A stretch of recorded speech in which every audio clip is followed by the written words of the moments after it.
ఆశీర్వాదం తీసుకొని మనము కాశీ యాత్రకు అయితే కాశీ నగరానికి పోయి మనం విద్యా బోధన చేస్తుంటే కాశీ యాత్ర అని చెప్పేదే మీరందరూ ఎట్లా మిమ్మల్ని చెప్పాలంటే విలీనం చేసుకుంటారు. ఇది ఎంత సరిగా చెప్పండి. ఉపనయన సంస్కారము అత్యంత ప్రాముఖ్యత ఆవశ్యకమైనటువంటి ఆచరణ. ఇది అందరికీ కూడా 8 నుంచి 12 ఏళ్ళ లోపల మన పిల్లలకు ఉపనయన సంస్కారం ఇచ్చి యజ్ఞోపేత ధారణ చేసేది ప్రతి ఒక్క తల్లిదండ్రుల యొక్క జవాబారి జిమ్మేదారి కూడా. ఎందుకంటే మీరందరూ అర్థం చేసుకోవాలి, మనకు వేదంలో చాతుర్వర్ణం చెప్పారు, క్షత్రియ వైశ్య శూద్ర అని. అయితే మీరందరూ మనసులోనే అనుకోండి, బయట చెప్పేదేం అవసరం లేదు. మనసులో ఆలోచన చేసుకోండి.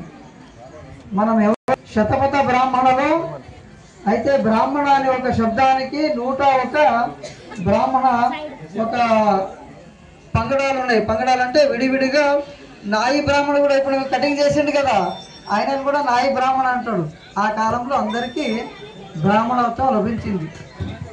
కానీ వాళ్ళందరిలో అత్యంత శ్రేష్టమైన బ్రాహ్మణ ధర్మం ఏది అంటే విశ్వబ్రాహ్మణ ధర్మం అని ఆ గ్రంథంలోనే రాసి ఉన్నారు. కాబట్టి మనం ఎంత గొప్పలో మనం అర్థం చేసుకోవాలి.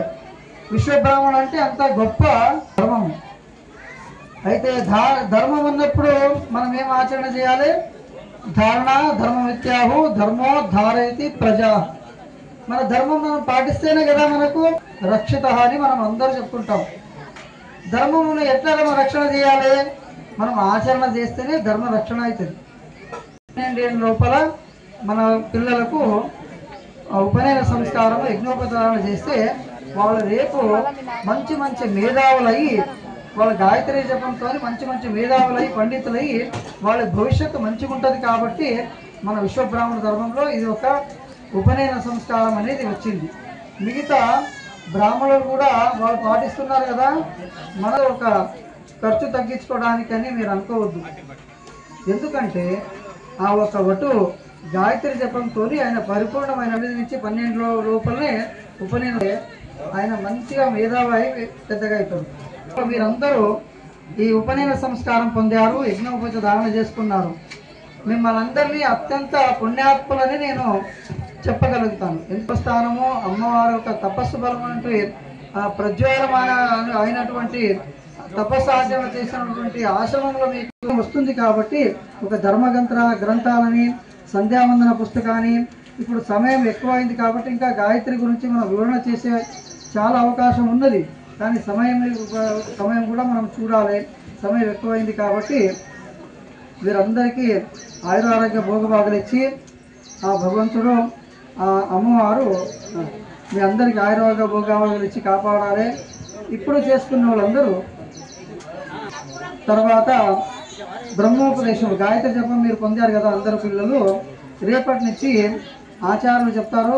సంధ్యావందనము, ఆచమన, ప్రాణాయామ, సంక్షిప్త సంకల్పము, గాయత్రి జపము చేసుకొని నిత్య దైవారాధన చేయాలి. ఆ చేసుకుని మీరందరూ ధర్మబుద్ధి దైవబుద్ధి పొందాలని మీరందరికీ శుభాశీర్వాదం ఇస్తూ కొన్ని వివరణలు సంధ్యావందన గురించి ఆచార్యులు చెప్తారు. అందరు వినండి. తర్వాత పూర్ణావతి అయిన తర్వాత కాశీయాత్ర. విశ్వకర్మ మొదలుకొని శంకరాచార్యుడికి మధ్యముగా కొని ఈనాటి నా గురువులందరికీ కూడా నమస్కరిస్తున్నాను. నతేజో నచ వాయువః నచ బ్రహ్మ విష్ణు రుద్రచ్చ నచ నక్షత్ర గ్రహ తారాణం సర్వశూన్య